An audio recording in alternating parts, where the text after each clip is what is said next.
and welcome to today's episode of The Ways of the World, where we focus upon a different country and culture and discover the different ways of the world through the lenses of Villanova students and faculty. These Villanovans have studied abroad and are here to share their experiences. I'm your host, Ava Petrosky. Today will be a little bit different. Instead of focusing on just one place, I have with me a very special guest who has been everywhere, pretty much. I have with me Hezekiah Lewis, who is an associate professor at Villanova University, as well as the director to the Waterhouse Family Institute at Villanova, which is incredible. Hezi, thank you for being here today. Thank you for having me. Very proud to see you in that wonderful seat over there. It's amazing. Thank you. I love it. So, okay, where in the world have you been?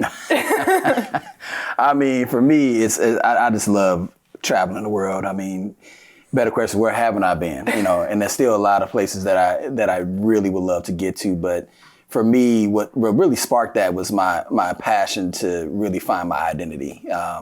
Ghana is like the home of all homes for me. Really thinking about this concept of like, where do I come from? Who am I? Really gravitating towards like that sense of foundation when it comes to just really identity.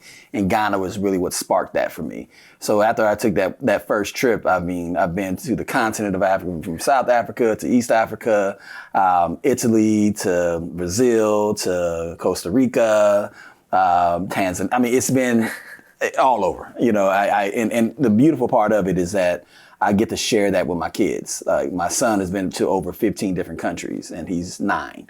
I didn't go out of the country until I was in grad school. So for me, I felt there was a sense of urgency to really have that opportunity to go and really speak to others in different ways. And I don't know any of the languages, but we find a way to really communicate. So your first trip out of the country was that trip to Ghana. Yes. Could you tell me a little bit more about that? It was a spiritual awakening. And I say that because, for me, I didn't understand how connected I was until I actually stepped foot there. It was a painful reality as well to really think about history. For, those that don't know much about the history of African Americans, Ghana is pretty much the birthplace of why a lot of folks that look like me are here today. They call them slave castles, I call them slave dungeons. Cape Coast Dungeon was the actual place where a lot of my ancestors came from.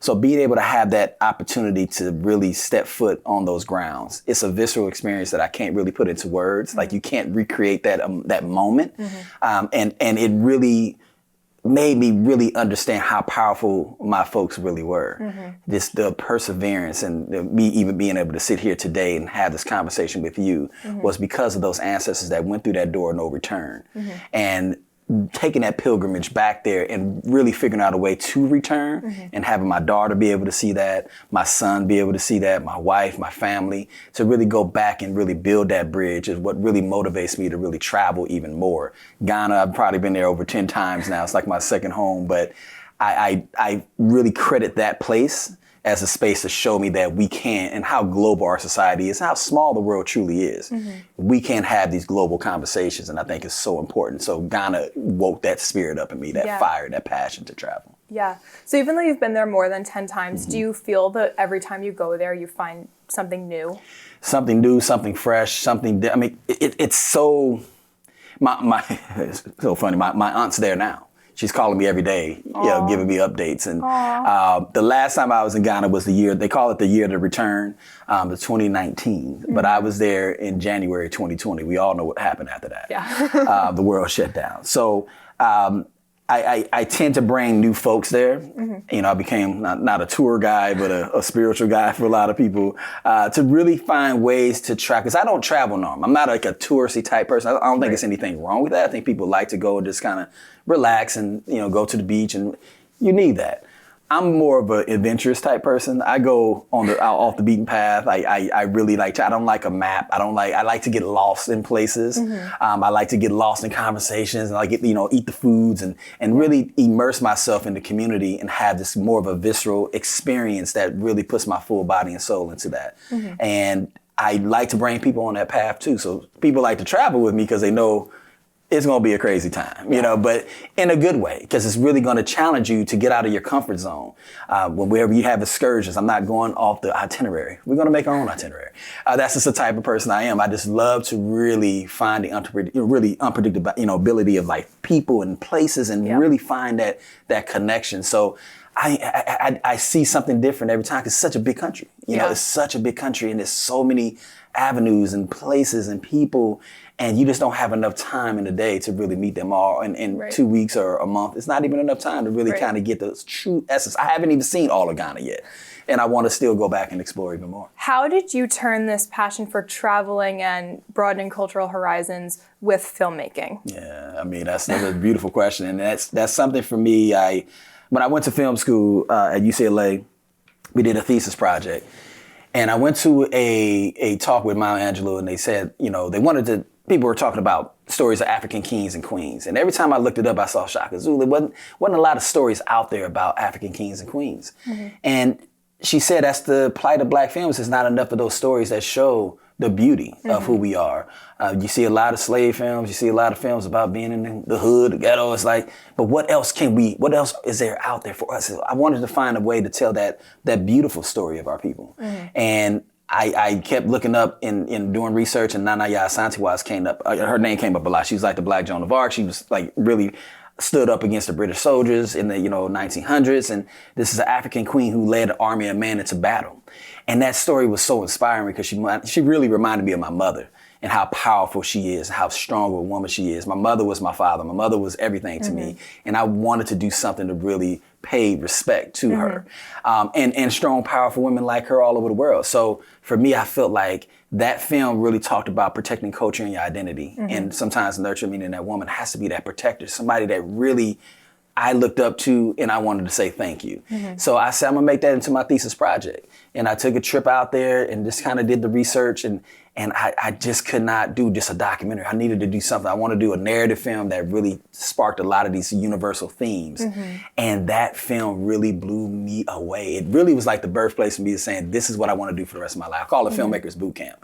We were out there for months, and we shot the film. We were supposed to shoot the film in 9 days. We shot it in 4.5 because we lost a day, because it was a lot of Murphy's Law was in full effect, right? What can go wrong will go wrong. But the beauty of production, the show must go on. I always call it now the Hezekiah Law. The show must go on, right? And for me, I just felt so inspired to make movies, right? And Ghana was like an awakening, like I said, a pilgrimage for me to go back and really find my roots. And I was like, how can you share that experience? And like, I don't know, it was like I wanted to do more. And when I first started teaching the social justice doc, that was the first country we went to on our international trip was Ghana, because I wanted to share that experience with these students.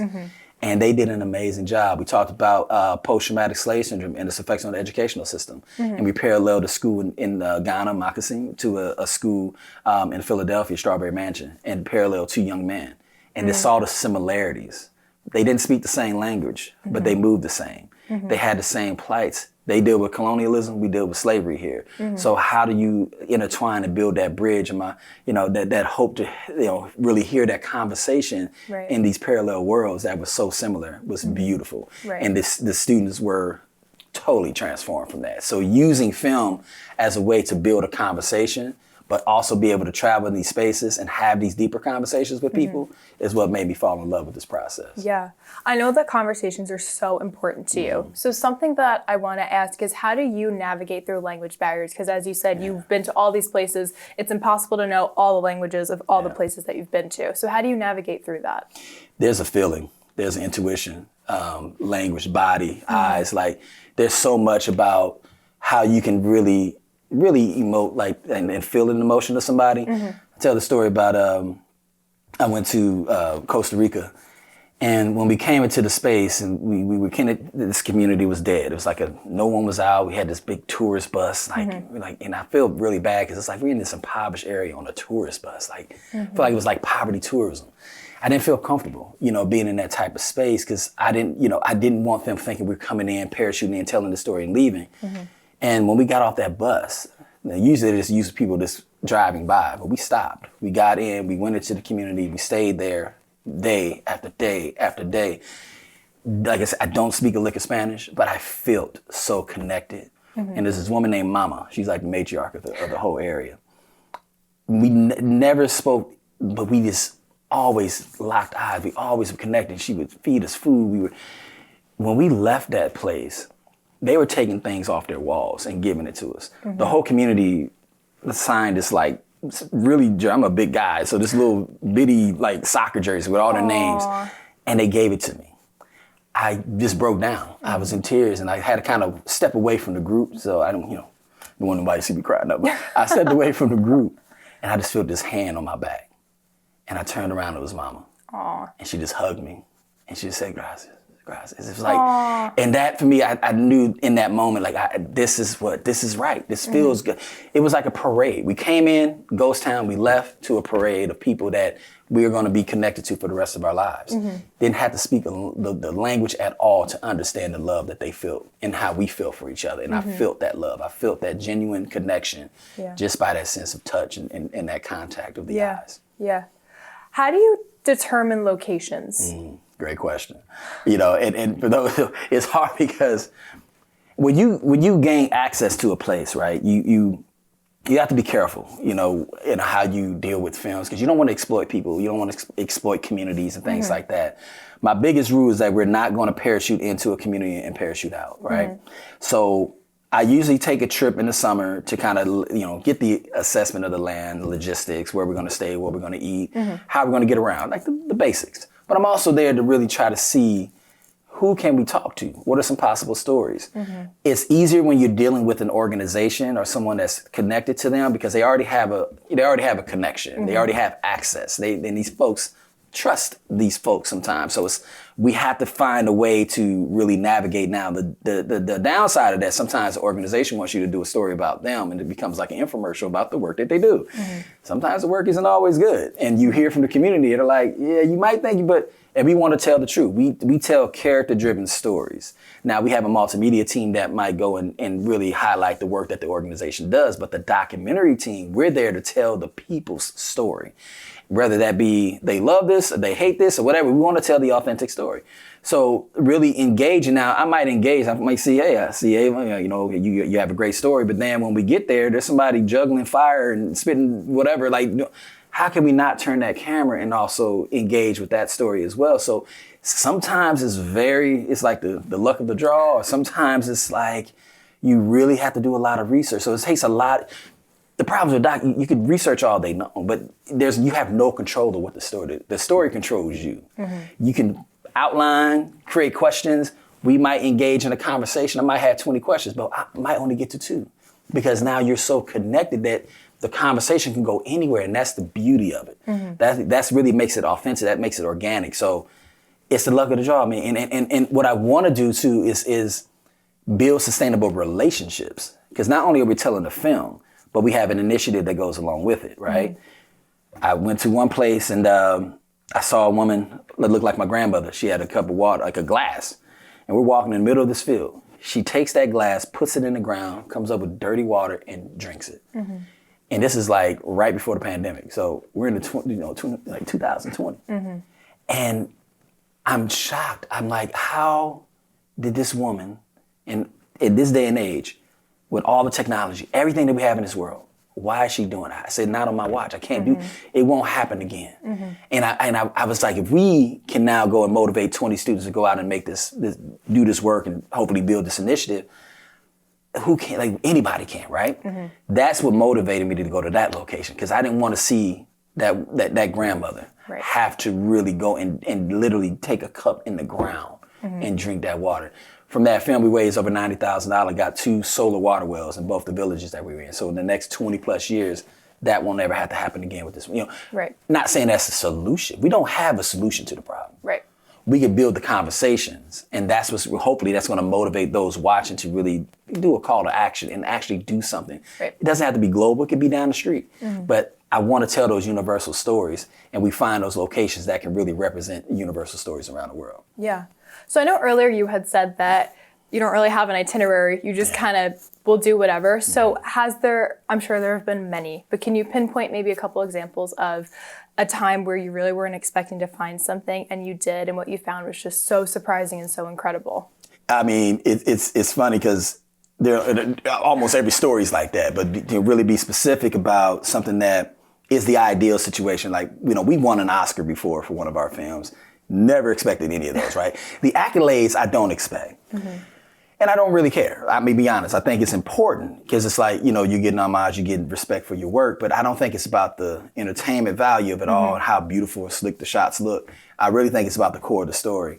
There was a place that we went to, and we, like I said, we start off with a doc team, and we have a multimedia team. When I first went out to the location, and this is in Kenya, I saw and met all these amazing folks, and this organization took me around to all these different places. It's like 20 different locations. So it's 20 different possibilities of telling stories. And I think the organization was so excited because it was like, want to show me this. I was like, this is great, but we got to pick one, and it was like, so I was like, okay, now we have to compromise. All right, so multimedia team, you're going to go with the organization. Y'all get little vignettes of all these different places.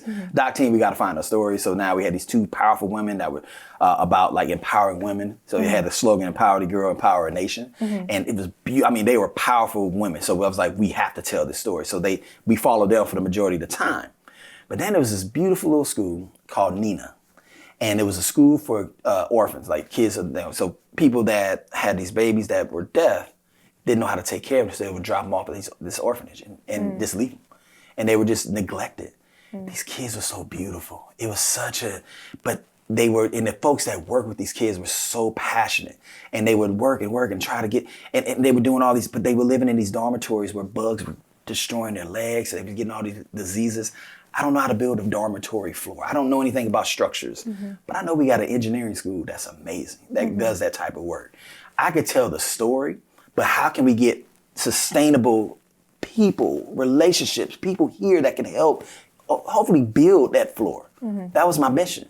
When people saw that film, not only did the engineering school, Jordan Emilio, thank God bless his soul, got a group of students from the engineering school, and they went out to Kenya their next break. They assessed everything that needed to be done with the floor.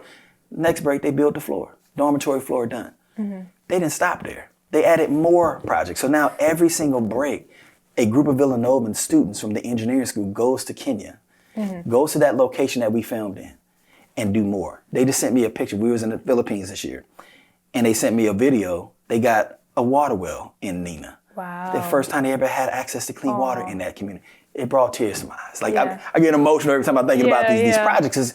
It's a personal thing for me. Because like I said, I can care less about the movie. The product is going to speak for itself. The process is everything. And that process of us really connecting and engaging with those communities is so important. And I think it's the reason why we do what we do. Right. The initiatives are just as important as the production. Right. That's incredible. Is there a particular culture that you find you just really resonated with? I feel like it's hard because they're all different, right? You resonate with them in different ways. But I think for me, it really, I like to put the emphasis on the class, because we're not there to like teach. We're there to learn. And I love the culture of this program in a way because we have so many different people from so many really different backgrounds. And what we talk about is privilege, power, and difference. And a lot of times when people hear those terms, they get offended or they get upset or riled up. Privilege is not a bad word. It's how you use it, right? How we use our power. How do we use and really understand what difference is? So for me, I like to see the transformation of our group as they grow and really understand who they are. Because we had to bring ourselves to that culture as well. We had to bring pieces of our lives and our vulnerability to that culture, really to any of these cultures. We're asking them, imagine 20 people coming to your home that do not speak English and say, hey, tell me your deepest, darkest stories. And we wouldn't allow that. Like, I'm just amazed by these folks allow us to come into these spaces, they're intimate spaces, and tell us their truths. We're not giving voice to the voiceless. They have voices.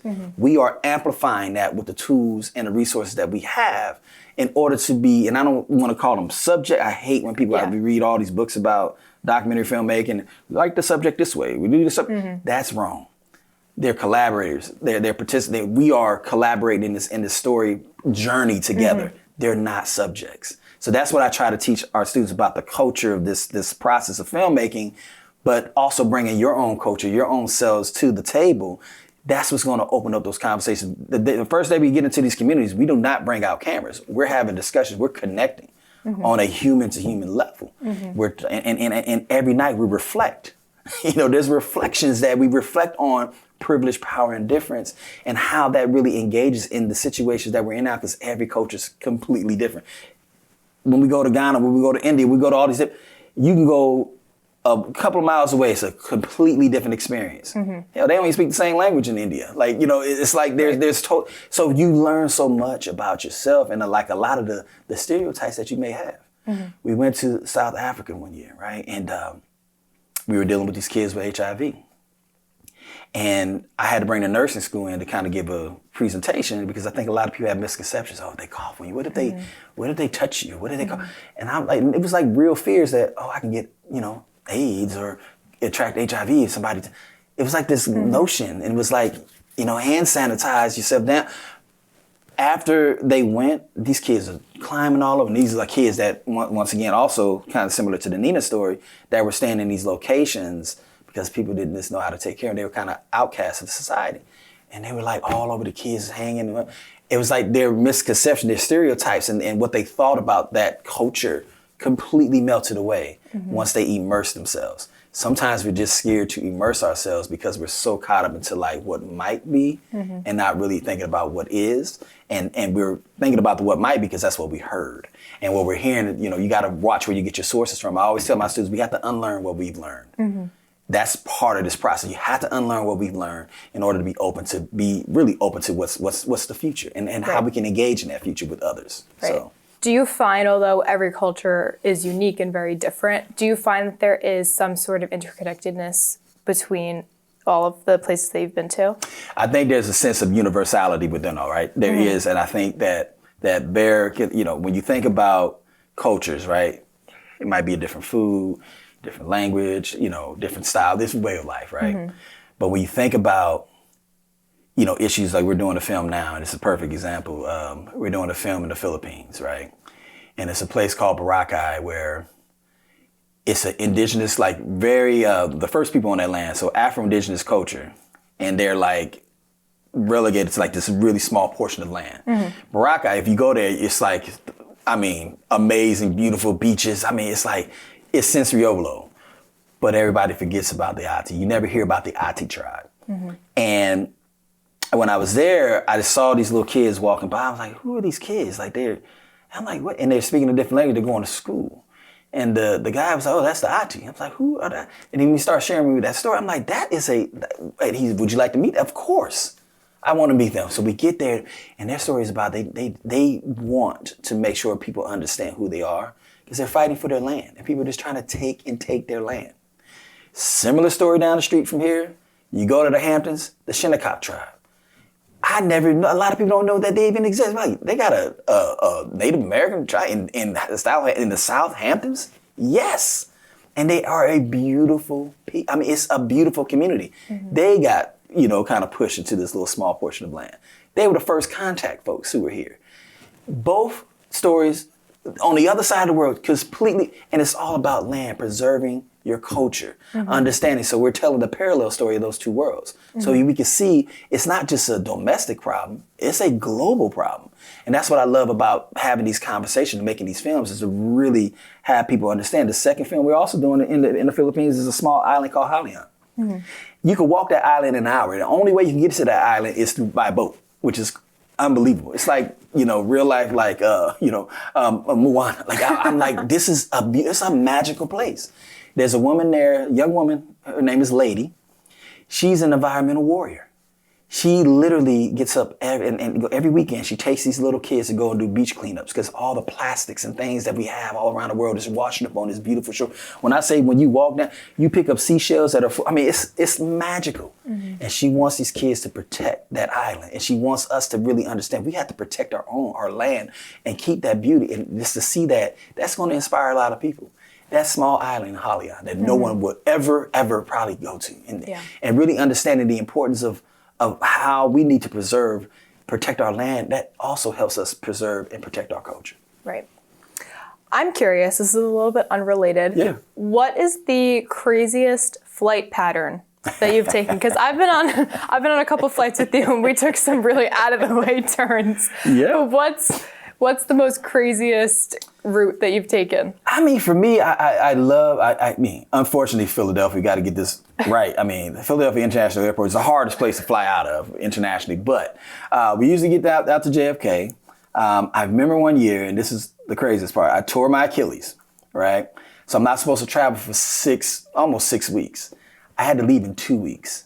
So I'm on this scooter, I had this boot on, and I'm like, we got to go. So we went from, I kid you not, we had, and this is the year, sometimes when you have to go to these different places, you have to really also look at the kind of travel advisory, like what's safe, because, university have to make sure we're taking students to safe places. Mm-hmm. But I was like, okay, well, I'll go to 2 places just in case, because they, were really pushing to go to Ethiopia. And I went from JFK to Dubai to India, back to Dubai to Ethiopia to Greece to Newark, and then flew back the day, I think it was 4th of July, the day of 4th of July. So my foot was a balloon, to say the least. But it was important because we had to make all those patterns because I wanted to make sure that, and the crazy part about it was, I always say things happen for a reason. We were going to do the film in India, mm-hmm. and they had the Puja Festival. Like right before we were leaving, it's, oh yeah, this is going to be perfect. You guys are going to be here doing the Puja Festival. And I was like, whoa, okay. But he didn't tell me the whole city shut down. So you can't move anywhere. So it would have been a week of us just stuck in these places. So I'm like, oh no. He's like, oh yeah, I forgot. But it might not work. And it changes because it changes by the lunar calendar. So it's never the same mm-hmm. time. But we're going to eventually head back to that space. But that's why I'm glad we did go to Ethiopia, because then we were able to kind of pivot and make sure we got that film going. Yeah. That film deal with the safe surgeries and women in health. And that was another amazing experience. Oh, wow. Do you have future travel plans for next year? Yes. Interesting, we might be doing Morocco next year. And it's based off of one of our, she's a current student now graduating. She's going up for a Fulbright. But she's so passionate about this research, and she came to me like almost a year ago and was like, hey, can I pitch you this idea? And she stayed on top of it. So this will be the first time we actually have something that's like a solid research project that mm-hmm. really helps out, probably, saves half the battle of figuring out what that story is in that development stage. Yeah. So I'm really excited about the possibilities. But yeah, we'll be going out there. We're going out there this summer, a couple of months in Morocco, but also I'm going to be doing another program similar to my position with the Waterhouse Family Institute. We're kind of implementing another program in Ghana. So in 2026, we're hoping to start a 3 to 4 credit course, 3-week course in Ghana that kind of is really filtered on, or really kind of, centered around sports and communication. Oh, that's so cool. Yeah. Do you know what that's going to look like yet? Or? Not yet. I mean, we're going to go out there and I do know the biggest part for me is making sure that we have the opportunity for these students to really experience the slave dungeon. Mm-hmm. We did a pilot program years ago, but it was more kind of production based. Mm-hmm. I don't want this program just to be based on production, because I want any professors that are interested in traveling into these spaces mm-hmm. to really think about, how can we implement sports and, communication sports, and what are some things that we can kind of combine to make sure that these students have an experience? So I would say this summer we're kind of working out the logistics and seeing what partnerships we can have out there with different universities, but also making sure that we have that cultural piece that's also going to really help them develop. Because I think no matter what, there's 100 different ways, 100 different experiences that you can. Yeah. I will say I'm really targeting, hopefully, like we can get a lot of athletes involved. Problem when you become an athlete, you can't really study abroad because you're dedicated to your sport, which is respectful. That's one thing I missed, being a football player here at Villanova. But I feel like they need that experience. So mm-hmm. I try to find a portion of time where people are not in practice, but they're also not in school. So it's like that right after graduation, but right before first session of summer school is a nice little sweet spot. So that's awesome. We're trying to work it out. Ooh, that's exciting. That's exciting. Yes. Is this going to be your first time going to Morocco? Yes. Yeah. Nice. Yeah. First time pretty much like doing any project in Northern Africa. Yeah. It's very, very excited about it. I mean, the group that we assembled is amazing. I'm really excited about this group. We also implemented a new process for the course where we do like a dialogue course as well that's embedded within the course itself. So, I'm really, really excited to see what this team puts together. Good. That's exciting. Yes. Hezi, my final question for you is, what advice would you give to someone who really aspires to travel the world and experience different cultures? Don't be afraid. Don't listen to what people say. I think a lot of times we get caught up, and it's human nature. We want to get advice, we want to hear people, but it really comes down to like, what do you want, and how passionate are you to really find that sense of purpose when you travel? Don't be afraid to go behind. Be careful too, because a lot of times people sensationalize places. There was a time when I was in Colombia, and this guy was selling like these trips to the Palenque. I was like, Palenque, what is this? It was like, and I just feel like it was like he took like money from people, and we're like walking around these neighborhoods, and was almost like this doesn't feel right. But he was trying to show us where the black people lived in the Palenque, and this is the first it just felt inauthentic. It was like people were dressed up dancing for it. I just feel like we're in poverty tourism. Be careful not to exploit people while you're there, because a lot of times it feels like you're just using them for entertainment. And like I said, sometimes people are there just to be entertained and just relax, but I tend to travel outside of that because I feel like that's the true, authentic, and people like to see that. That's why when people come to you and they see that you're, oh, wow, you're going to try this? You're not going to get McDonald's, right? So really think about those elements. And that's why one of the biggest rules I have when I travel with students, we don't eat Western foods. We need to try and respect the culture that's there. Not saying that the culture doesn't, they do eat McDonald's in certain places, but we can get away from that for a minute, right? And let's really try something that's more like from the kitchen table, not a chain store. So for me, I think this really, do not be afraid to immerse yourself. Do not be afraid to make mistakes. And do not be afraid to try to engage, even if you don't know the language. You have tools nowadays with, the apps and all that makes it a lot easier, but this really, don't go by the GPS, really go off and try to figure out a new path, a new way to really engage and see that world. Smell it, taste it, feel it, like understand those textures of what they are and really have respect. Sometimes when you greet people, if you go left to right, that's disrespect. Like sometimes you have to greet people from right to left. Look them in the eyes, really engage, like really learn. If you make the mistake, don't beat yourself up, stand up and try it again. And I think the world is such a small place, and that's why I try to instill in my kids, it's easy to get around, especially for us. But also understand, don't make promises that you can't keep. I think a lot of times people go out and they promise people things, and that's why they have a hard time trusting.